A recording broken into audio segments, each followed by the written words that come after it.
Round of applause, Emma Davis.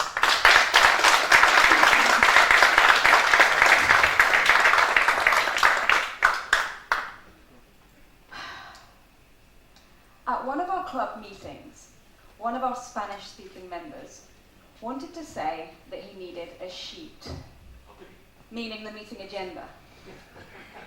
And because of his mispronunciation of the word at the time, it came out as that he needed a shit. At another meeting, another member wanted to tell us that he was feeling very focused that day.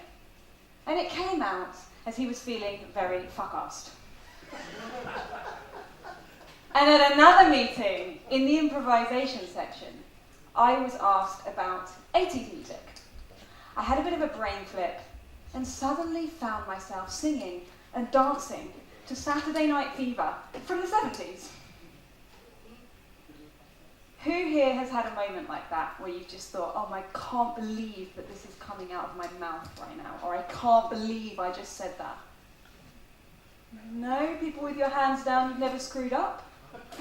A few more hands going up now. Well, in all three of those cases, we laughed in Palanche English. Palanche English, the first and only English-speaking club in Spain. Round of applause for Palanche English.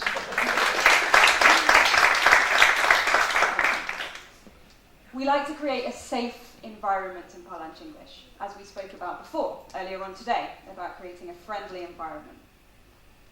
Because one of the biggest challenges to public speaking is taking ourselves too seriously. And one of the consequences of that is nerves, feeling nervous. So right now, I would like to give you 3 life-saving truths about nerves that I have discovered over 10 years living and working in a country that is not my native country. Obviously, I'm English. Let's not mention Brexit, please. And I'm living in Spain. And also through my work as a transformative coach, and obviously my experience here in Agora Speakers. So the first life-saving truth about nerves. It sounds quite simple, but as Confucius said, life is simple, we just insist on making it complicated. Your nerves will ease the more that you enjoy yourself. You cannot be focused on your nerves and enjoying yourself at the same time. Now that doesn't mean that you're not going to have symptoms of nerves. Right now my heart is beating really, really fast.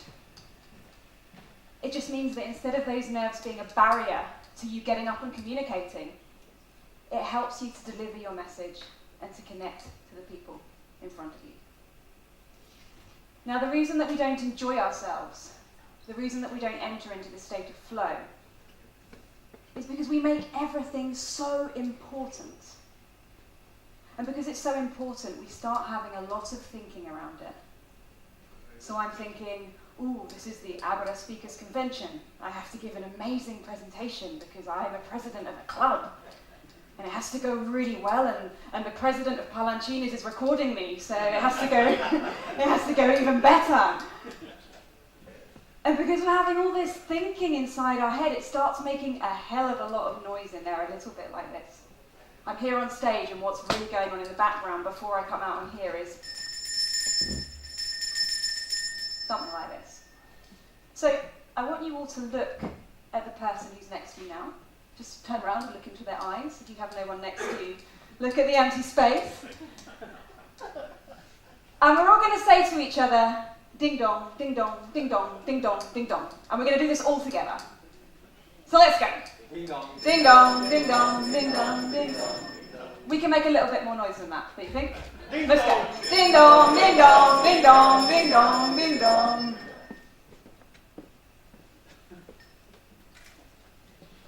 And this is what is happening when we communicate with other people. Or when we're up here on the stage. We've got so much noise going on in our head that there's no space for fresh communication. There's no space for the energy that we want to have when we're up here on stage, which is lightheartedness and freshness. Talking of freshness, Who here doesn't like rehearsing speeches? They find it difficult to rehearse and practice the first few times when you're preparing a speech. Right, a few people. I'm one of those people. The first couple of rehearsals I find really difficult to sort of get up and do it. So my recommendation for people is that every time that you practice a speech, or every time that you give a speech, you enter into a fresh relationship with the speech. So you stand in front of the mirror and you think, how am I feeling today? You connect with the contents. You see if you want to add something or cut something out or express something in a different way. And obviously get feedback from different people is always really helpful too.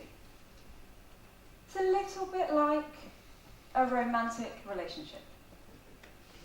And bear with me there. If you see your partner as having a fixed relationship, he is like this, or she is like this, and you as having a fixed relationship, I also have a fixed personality. I am like this, and this is our relationship, and we do these things together. Then it can get pretty boring pretty quickly. Right? If, on the other hand, you see the reality that how you think and how you feel and how you behave is constantly changing, then it can stay as fascinating for as long as. So you get home and say to your partner, darling, our relationship is like a speech. And obviously, the more that you come up here, you allow yourself to come up here and practice, then the more naturally you're going to enjoy yourself. It's not about forcing it, it's about doing it, and then you will naturally start to enjoy yourself. Now this doesn't mean, because you're enjoying yourself, that you're never going to feel nervous again. And the second life-saving truth about nerves, which goes against traditional advice, is that the more you try to control your nerves, the worse they tend to get. So because we hate looking nervous up here, we hate it, we don't want anyone to see us looking nervous, we come up with all sorts of weird and wonderful techniques to control those nerves. From breathing, pretty normal, to drugs, to imagining the audience naked.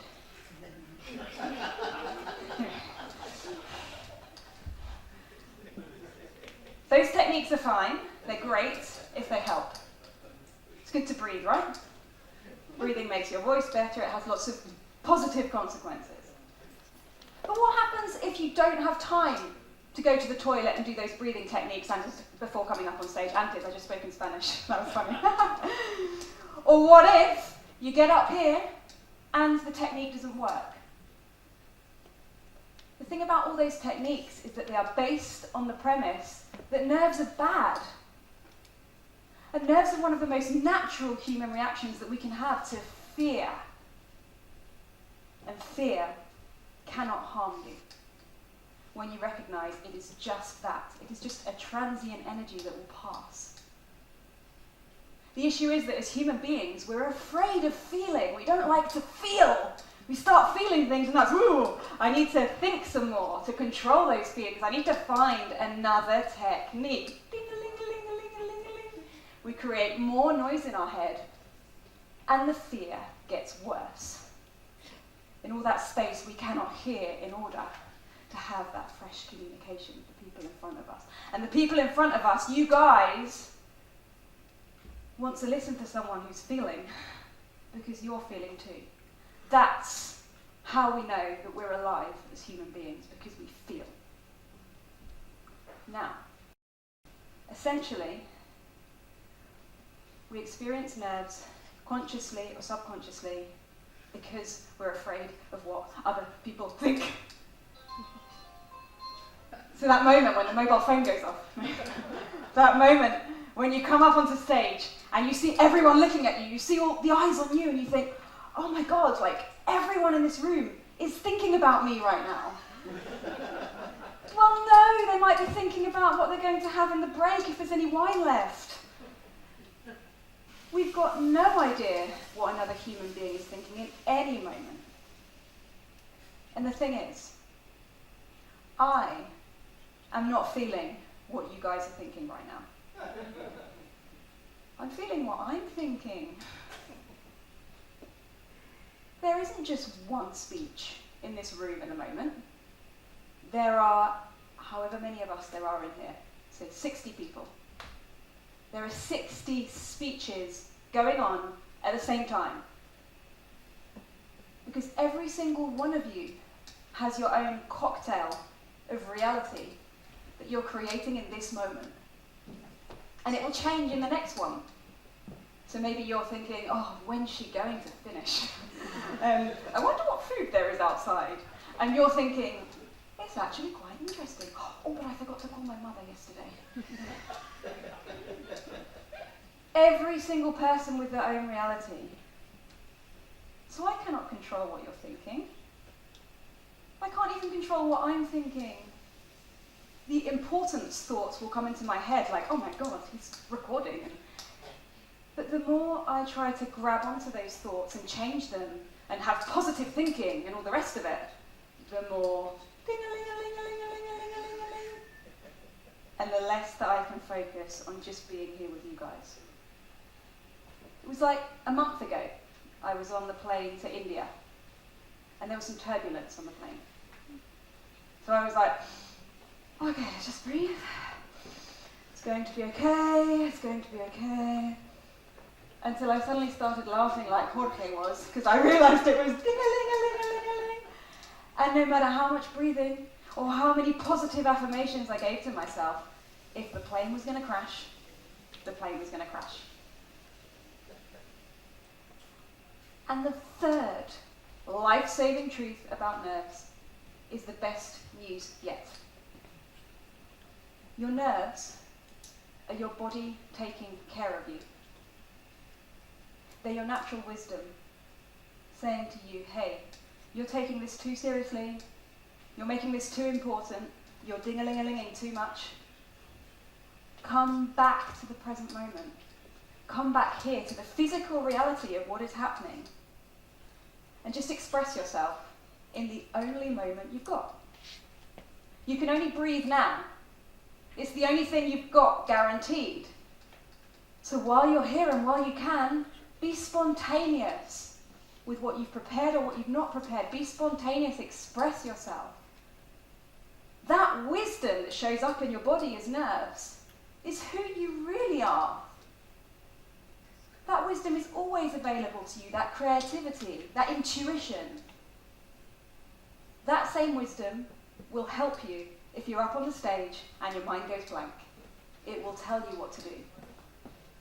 That same wisdom will help you if you're in your chair thinking, shall I go up, shall I not go up, shall I volunteer? It will tell you what to do, and sometimes you'll get it right, and sometimes you'll get it wrong, but that same wisdom will show you how to learn. It's always there for you. It's who you naturally are when you're just here and not ding-a-ling-a-linging.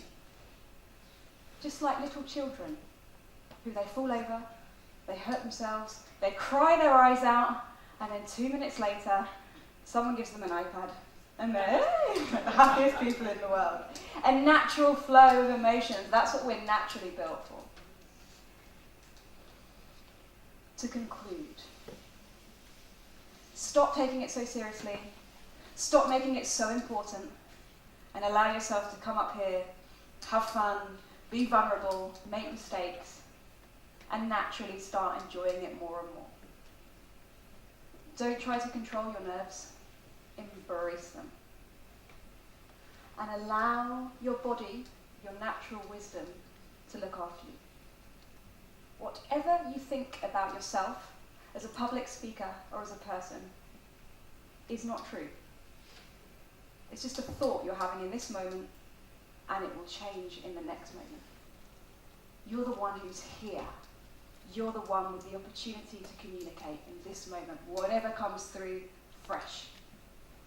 And these are 3 life-saving truths about nerves because they save you from a life of trying to control the uncontrollable all the time, and from not experiencing your potential when you just let go of that control and see what happens.